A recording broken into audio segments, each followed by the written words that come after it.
Kadang awalnya, saudara sekalian, kita lihat seperti kegelapan itu menang. Kadang awalnya kita lihat dunia ini memang gelap, sepertinya kegelapan itu akan menang.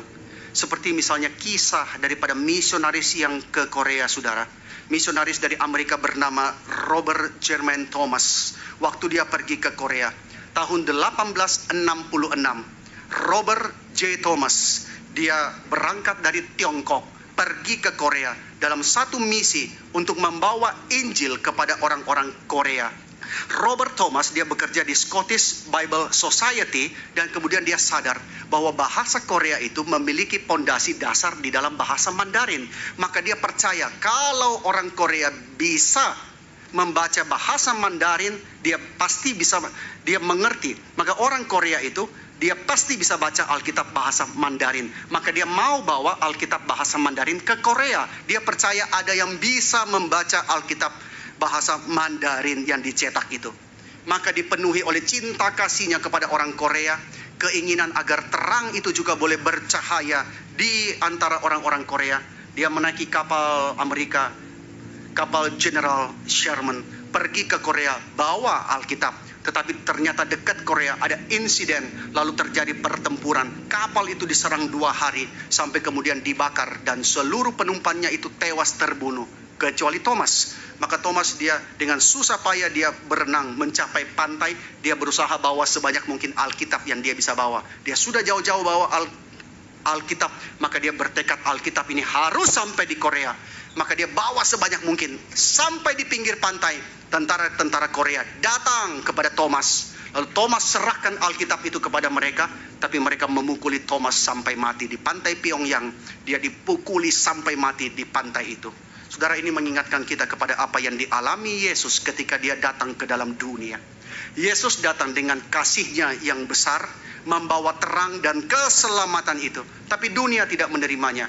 Dunia membunuh Yesus. Maka di dalam Yohanes pasal 1 ayat 11, Yohanes mengatakan, dia datang kepada milik kepunyaannya, tapi orang-orang kepunyaannya itu tidak menerimanya. Yesus datang kepada milik kepunyaannya, tapi mereka tidak menerima Yesus. Bangsa Israel sudah buta terhadap Mesias mereka sendiri. Mengapa bangsa itu menolak Yesus? Karena mereka tidak mengenal dia. Mata rohani kita buta, saudara. Kalau bukan Roh Kudus mencelikkan, kita tidak bisa kenal Yesus.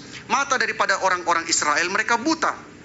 Yesus adalah terang yang sejati. Sementara yang lain itu hanyalah kopi daripada terang itu. Tapi orang Yahudi puas dengan kopiannya, saudara. Jadi lucu ya, kadang-kadang kita akhirnya barang palsu kita pegang mati-matian. Dikasih barang asli kita nggak mau tukar. Aku sukanya barang palsu. Tidak mungkin kan? Tapi orang Yahudi, mereka puas dengan kopiannya. Mereka merasa sudah punya Musa, sudah punya hukum Taurat, mereka sudah punya bait Allah, mereka sudah ada persembahan korban. Tetapi mereka tidak paham bahwa semua terang yang palsu, yang bukan palsu, kopian itu hanyalah menunjuk kepada terang yang sejati yang akan datang. Dan ketika Yesus datang, mereka membunuh Yesus. Apakah gelap bisa mematikan terang? Apakah kegelapan itu pada akhirnya bisa mematikan terang? Apakah dengan penolakan umatnya dan kematian Yesus berarti kedatangan Yesus gagal? Apakah dengan penganiayaan maka pekerjaan misi akan padam? Saudara sekalian, bagian terakhir daripada kisah tadi dari Robert J. Thomas itu, misionaris ke Korea, memberikan jawaban kepada kita dan membuat kita kagum dengan pekerjaan Tuhan. Saudara, perhatikan, terang Injil pertama kali bersinar di Korea pada hari kematian dari Robert J. Thomas, sang misionaris itu, ketika dia dipukuli sampai mati di pantai Pyongyang itu. Ketika dia sudah dipukuli sampai mati, tentara-tentara Korea membawa Alkitab itu pergi. Ternyata di antara mereka ada yang bisa membaca di dalam bahasa Mandarin.